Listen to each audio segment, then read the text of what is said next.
വാതിൽക്കലത്രേ. കർത്താവിന്റെ ഈ കാലച്ചുകൾ നമ്മൾ കേൾക്കയില്ലേ?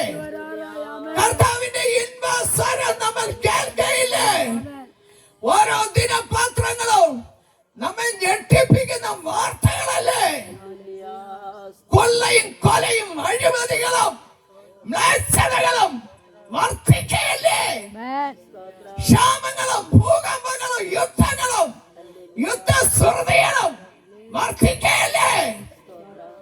ആമേൻ. കർത്താവിന്റെ പ്രവചന പുസ്തകത്തില് എഴുതിയിരിക്കുന്നതെല്ലാം നിവൃത്തിയായിക്കൊണ്ടിരിക്കയല്ലേ? ആമേൻ. ജീസസ്. ഇന്ന് രാത്രിയിലോ പ്രിയ ദേശമേ, നാളത്തെ ദിവസം നമുക്കുള്ളതല്ല. നിനയാത്ത നേരത്ത് മനുഷ്യപുത്രൻ വരുമെന്ന് പറഞ്ഞതുപോലെ നാളത്തെ ദിവസം നമുക്കുള്ളതല്ല. കർത്താവിന്റെ വരവ് ഏറ്റവും ആസന്നമായിരിക്കയാ. ഇന്ന് രാത്രിയിലോ ആമേൻ, ദൈവത്തിന്റെ കൽപ്പനകളിലേക്ക് വരേണ്ട ജനം കടന്നു വരട്ടെ. നമുക്ക് ഇവിടെ ഒരു വീട്ടിൽ താമസിക്കണമെങ്കിലോ വീട്ടിന്റെ പ്രമാണം നമ്മുടെ കരങ്ങൾ ഉണ്ടായിരിക്കണം. ഇല്ല എങ്കിൽ ആ വീട്ടിൽ നമുക്ക് താമസിക്കാൻ കഴിയത്തില്ല. ആയതുപോലെ കർത്താവ് ഒരുക്കുന്ന ഭവനത്തിൽ മധ്യാകാശത്തിങ്കൽ മണിപ്പന്തലിൽ എന്റെ യേശുനാഥൻ കടന്നു വരുമ്പോൾ നമ്മുടെ പേർ വിളിക്കണം. നമ്മുടെ പേർ ജീവന്റെ പുസ്തകത്തിൽ എഴുതണം. ആമേൻ. നമ്മുടെ പേര് ആധാറിലുള്ളത് കൊണ്ടാകത്തില്ല.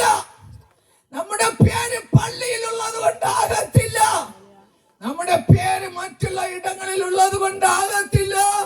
നമ്മുടെ പേർ ജീവന്റെ പുസ്തകത്തിൽ എഴുതണം. പേർ വിളിക്കും കൂട്ടത്തിൽ നമ്മുടെ പേരും കാണണം. എന്നാൽ ഈ പ്രമാണമുള്ള വ്യക്തിക്ക് മാത്രമേ ഈ വീട്ടിൽ താമസിപ്പാൻ കഴിയത്തുള്ളൂ.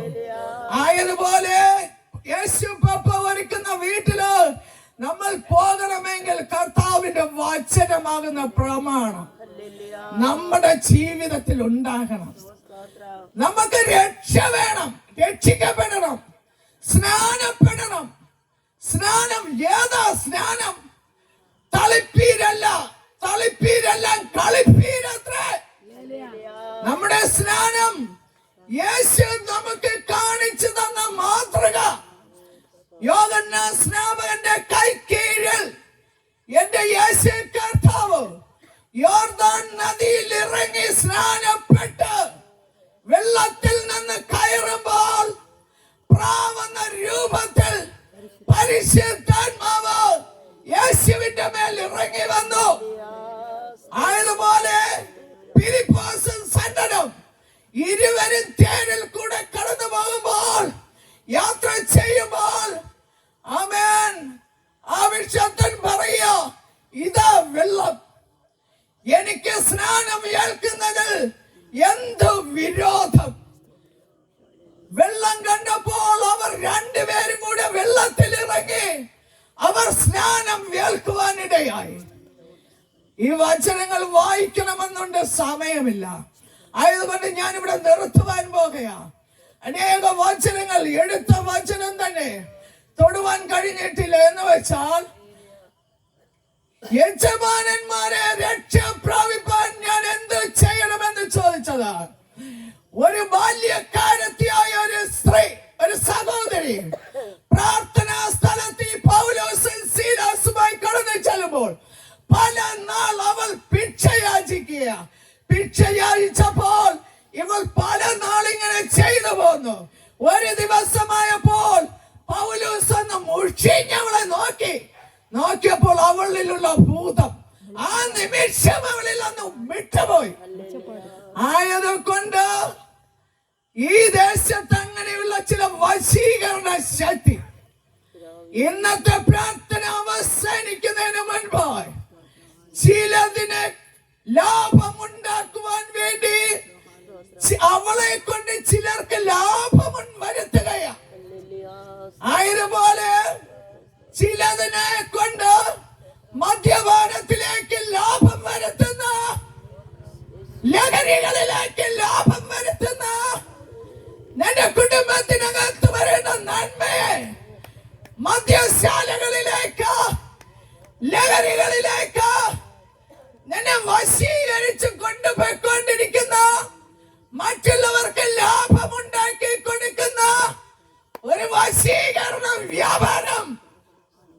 ആമേൻ ജീസസ്. ഇന്ന് രാത്രിയിൽ ആ വശീകരണ വ്യാപാരത്തെ സ്വർഗം കാണുകയോ. ആമേൻ. പ്രിയ ദേശമേ, നിന്റെ തലമുറ അനുഭവിക്കേണ്ട നന്മ നിന്നെ ഏത് വശീകരണ ശക്തിയ നിന്നെ ലഹരികളിലേക്ക് ഒഴുക്കി വിടുന്നേ. ആമേൻ ജീസസ്.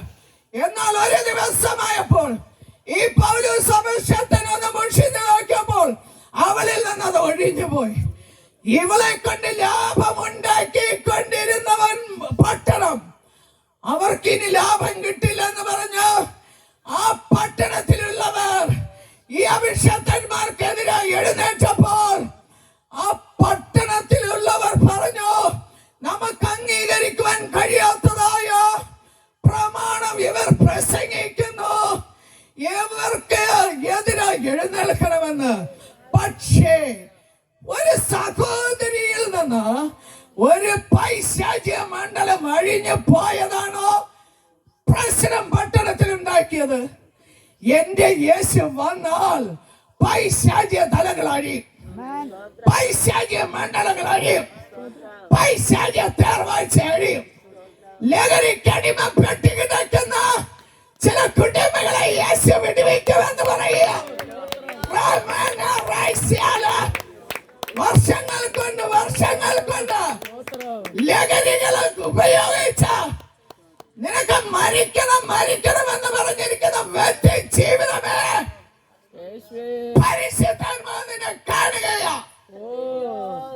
നീ അധ്വാനിച്ചുണ്ടാക്കുന്ന കാശ് നിന്റെ കുടുംബത്തിനകത്ത് നിലനിൽക്കാതെ നിന്നെ വശീകരിച്ചു കൊണ്ടുപോകുന്ന ഈ ബാല്യക്കാരത്തിയുടെ മേലുണ്ടായ അതേ ശക്തി ഇന്ന് രാത്രിയിൽ ആ പൈശാചിക തലം വെട്ടേറ്റ് വീഴുവാൻ പോകുകയാ. ആകാശത്തുനിന്ന് സാത്താൻ മിന്നൽ വീഴുന്നത് പോലെ ഇന്ന് രാത്രിയിൽ ആ പൈശാചിക തലങ്ങൾ വെട്ടേറ്റ് വീഴുകയാ. എന്നാലുണ്ടല്ലോ ഇവളെ കൊണ്ട് ലാഭമുണ്ടാക്കിക്കൊണ്ടിരുന്നവർക്ക് ഇഷ്ടപ്പെടാതെ ഈ അഭിഷക്തന്മാർക്കെതിരെ എഴുന്നേറ്റു. പക്ഷേ അഭിഷക്തന്മാരെ കാരാഗ്രഹത്തിനകത്ത് അടച്ച് അവിടെ കിടന്നവർ പാടി ദൈവത്തെ സ്തുതിച്ചപ്പോൾ ആ കൂടെ കിടന്ന തടവുകാരി കൂടെ രക്ഷപ്പെട്ടു. ഇന്ന് ഈ പട്ടണം വിടുവിക്കപ്പെടുമെന്ന് ഈ സുവിശേഷം അതിനു വേണ്ടിയാ തടവിൽ കിടക്കുന്ന ചിലത് വിടുവിക്കപ്പെടും. എന്നാൽ അപ്പോഴോ ആമേൻ ഈ ദൈവദാസന്മാർ പുറത്തിറങ്ങിയപ്പോൾ വന്ന് ചോദിക്കുക, യജമാനന്മാരെ ഞങ്ങൾ രക്ഷ പ്രാപിപ്പാൻ എന്ത് ചെയ്യണം? വെളിച്ചം ചോദിച്ച അവരുടെ മുൻപിൽ ചാടി വിറച്ചും കൊണ്ട് വീണു. ഇന്ന് രാത്രി ചില അന്ധകാര ശക്തികള് ഇരുട്ടിന്റെ പ്രവൃത്തികള് ചിലത് ചാടി വിറച്ചും കൊണ്ട് വീഴുകയോ, ചിലത് സ്വതന്ത്രമാകുകയോ, ചിലത് വിടുവിക്കപ്പെടുവാൻ പോകുകയോ. ആമേൻ. ചില വെളിച്ചങ്ങൾ കടന്നു വരുന്നു. ആ കാരാഗ്രഹ പ്രമാണിയും കുടുംബവും ഒന്നടങ്കം ക്രിസ്തുവിൽ ആനന്ദിച്ചതുപോലെ, കുടുംബം സ്നാനമേറ്റതുപോലെ, കുടുംബം വചനം അനുസരിച്ചതുപോലെ. അഭിഷക്തന്മാരെ, ഈ മീറ്റിംഗ് വെറുതെ അല്ല കേട്ടോ. ചിലതിന് യേശു സ്നാനത്തിലേക്ക് രക്ഷയിലേക്ക്, ചിലതിന് മാനസാന്തരത്തിലേക്ക്, കുടുംബം ഒന്നടങ്കം ക്രിസ്തുവിൽ ആനന്ദിക്കുന്ന നിലവാരത്തിലാ. മരണത്തിൽ നിന്ന് ആമേൻ. സഹോദര, ഞങ്ങളെല്ലാവരും ഇവിടെ തന്നെ ഉണ്ടല്ലോ. നീ സ്വന്തമായി വാളൂരി നിന്നെ തന്നെ കുല ചെയ്യരുത്. പിതാവ്, പുത്ര, പരിശുദ്ധാത്മാവ് ഇവിടെ തന്നെ ഉണ്ട്. ആമേൻ. ഈ രാത്രിയിൽ അങ്ങനെയുള്ള ചില ആത്മഹത്യകൾ മാറുന്നു കേട്ടോ അഭിഷക്തന്മാരെ. ആമേൻ. ഇന്നത്തെ ആരാധനയുടെ നടുവിൽ അത് സംഭവിക്കുവാൻ പോകുകയാ. ആമേൻ ജീസസ്. എല്ലാവർക്കും ഈ സമയം ഒരു നിമിഷം എഴുന്നേറ്റ് നിൽക്കാം. മുഴുവൻ സ്നാനം എടുക്കാത്തവർ ആരെങ്കിലും ഞങ്ങൾ ഒരുമിച്ച് പ്രാർത്ഥിക്കും. രോഗികൾ ആരെങ്കിലും ഉണ്ടെങ്കിൽ ഫ്രണ്ടിലേക്ക് വന്നാൽ ഒരുമിച്ച് പ്രാർത്ഥിക്കും. ഇതുവരെ സത്യാരാധനയിൽ പോകാത്ത ആരെങ്കിലും ഉണ്ടെങ്കിലും ഞങ്ങൾ ഒരുമിച്ച് പ്രാർത്ഥിക്കും. ആർക്കെങ്കിലും